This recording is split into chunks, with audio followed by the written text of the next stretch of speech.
রাগী মানুষদের এই চারটি বৈশিষ্ট্য যা আপনার অবশ্যই জেনে রাখা দরকার। 1. অল্পতে রেগে যাওয়া মানুষগুলো মনের দিক থেকে অনেক ভালো হয়। 2. অল্পতে রেগে যাওয়া মানুষগুলো সবসময় সবার ভালো করে, তা সত্ত্বেও তারা মানুষের কাছে সবসময় খারাপ হয়। 3.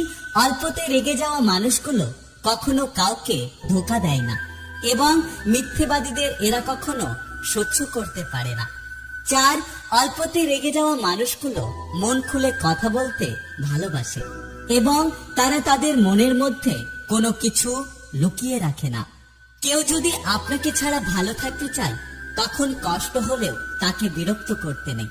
যে যেভাবে খুশি থাকতে চায় তাকে সেইভাবে থাকতে দিন। জীবনে কখনোই জোর করে এই তিনটে জিনিস পেতে চাইবেন না। 1. কারো সময়। 2. কারো সঙ্গ।